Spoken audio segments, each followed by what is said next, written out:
তো দেখুন বন্ধুরা, আপনারা কিন্তু যারা এই অন্নপূর্ণা ভান্ডারের স্ট্যাটাস চেক করছেন সেক্ষেত্রে কিন্তু আপনারা অনেকেই দেখছেন যে আপনাদের স্ট্যাটাসে কিন্তু রিভার্টেড দেখাচ্ছে এবং অনেকেরই কিন্তু এখনো পর্যন্ত সাবমিটেড দেখাচ্ছে। দেখাচ্ছে আপনারা 8 তারিখ 9 তারিখ 10 তারিখে ফর্ম ফিল আপ করেছেন কিন্তু এখনো পর্যন্ত সাবমিটেড দেখাচ্ছে। তো সেক্ষেত্রে আপনাদের কি করতে হবে, আপনাদের কি করণীয় এবং আপনারা কি করলে কিন্তু এই 1 জুলাই আপনাদের অ্যাকাউন্টে 3,000 টাকা ঢুকবে। তো বন্ধুরা, আজকের ভিডিওতে কিন্তু আমি আপনাদের সঙ্গে এটাই আলোচনা করব। ভিডিওটা অত্যন্ত গুরুত্বপূর্ণ হতে চলেছে আপনাদের সকলের জন্য। আশা করব আপনারা সকলে শেষ অবধি থাকবেন, তাহলে কিন্তু পুরো বিষয়টি বুঝতে পারবেন। আর চ্যানেলে যদি নতুন হয়ে থাকেন অবশ্যই চ্যানেলটিকে সাবস্ক্রাইব করে পাশে থাকা বেল আইকনটিকে প্রেস করে অল নোটিফিকেশনটিকে অন করে দেবেন।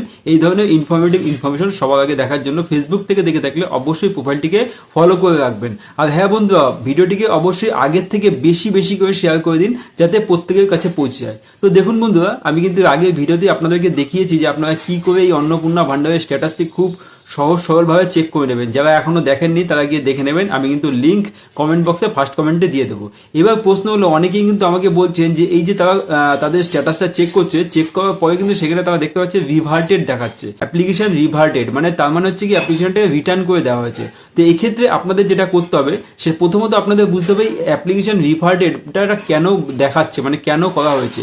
তো আপনারা যে ডকুমেন্টসগুলো সাবমিট করেছিলেন, আপনারা ফর্ম ফিল আপের সময় যে আপলোড করেছিলেন আধার কার্ড, ভোটার কার্ড, এছাড়াও আপনারা আপনাদের সম্পর্কে যে সমস্ত তথ্য দিয়েছিলেন, ভেরিফিকেশনের সময় কর্তারা যারা কিন্তু দেখাচ্ছে ভেরিফিকেশনটা করেছেন অফিসাররা, তারা কিন্তু দেখাচ্ছে কোনো রকম কোনো সমস্যা পেয়েছেন। মানে আপনি হয়তো যে মিস টাইপ হয়েছে অথবা আপনি যে আপলোড করেছেন সেগুলো আবছা আছে, পরিষ্কার বোঝা যাচ্ছে না, এই ধরনের যে কোনো রকমের সমস্যা কিন্তু হতে পারে। সেটা নানান সমস্যা হতে পারে, যার জন্য কিন্তু অ্যাপ্লিকেশনটাকে রিভার্টেড করে দিয়েছে। তো এখন আপনাদের যেটা করতে হবে, আপনাদের কিন্তু আপনাদের যে ডকুমেন্টসগুলো আছে, যে ডকুমেন্টসগুলো আপনারা আপলোড করেছিলেন, এবার এছাড়া যে সমস্ত ডকুমেন্টগুলো আপনাদের আছে, সমস্ত ডকুমেন্টগুলো নিয়ে কিন্তু আপনাদের নিকটবর্তী পৌরসভা অথবা পঞ্চায়েতে গিয়ে যোগাযোগ করতে হবে। তো সেইখানে যোগাযোগ করলে আপনি যখন বলবেন যে আপনার যে অ্যাপ্লিকেশনটা আছে, আমার ফর্মটা কিন্তু রিভার্ট হয়ে গেছে, তো আপনাদের কাছ থেকে সেই ডকুমেন্টসগুলো তারা নেবে এবং নিয়ে কিন্তু তারা তাদের পোর্টালে গিয়ে, অফিসারদের পোর্টালে গিয়ে লগ ইন করে তারা দেখতে পাবে যে আপনারটা কেন রিভার্ট করেছে। তো সেক্ষেত্রে তিনি কিন্তু আপনাকে বলে দেবে এবং আপনি যদি সেই সময় আপনার ডকুমেন্টসটা সঠিকভাবে তাদের দেখাতে পারেন, তো তখনই কিন্তু সেটা কারেকশন করে আপনারটা কিন্তু রিভার্টেডটা প্রবলেমটা সলভ হয়ে যাবে।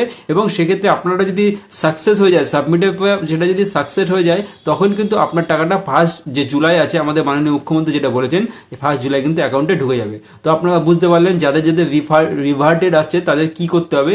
এবার বলি যাদের সাবমিট দেখাচ্ছে। তো যাদের সাবমিট দেখাচ্ছে সেক্ষেত্রে আমি আপনাদের বলতে চাইবো, দেখুন সাবমিট দেখাচ্ছে, আপনারটা কিন্তু এখনো প্রসেসিংও হয়নি, রিভার্টেডও দেখাচ্ছে না, আর দেখাচ্ছে যে এটা কমপ্লিটও দেখাচ্ছে না। তো সেই ক্ষেত্রে কিন্তু আপনাদেরটা এখনো আপনাদের ওয়েট করতে হবে। তার কারণ আপনারা জানেন অনেক মা বোনেরা কিন্তু এই অন্নপূর্ণা ভান্ডারের জন্য আবেদন করেছেন। তো সেক্ষেত্রে কিন্তু ধীরে ধীরে প্রসেসিংটা চলছে।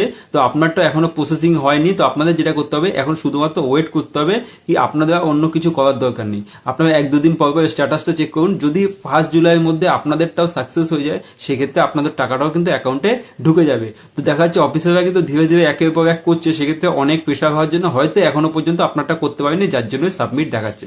আশা করি আপনারা বুঝতে পারলেন যে আপনাদের স্ট্যাটাসে যে এইগুলো, আপনাদের স্ট্যাটাস যে রিভার্টেড বা সাবমিটেড কেন দেখাচ্ছে, কি করতে হবে, এই সংক্রান্ত আপনাদের যদি কোনো রকম কোনো প্রশ্ন দেখে থাকে কমেন্ট বক্সে অবশ্যই জানাবেন। এবং তার সাথে সাথে আপনার যে স্ট্যাটাস আছে, আপনার স্ট্যাটাসে এই মুহূর্তে কি দেখাচ্ছে সেটা কিন্তু কমেন্ট বক্সে জানাতে ভুলবেন না।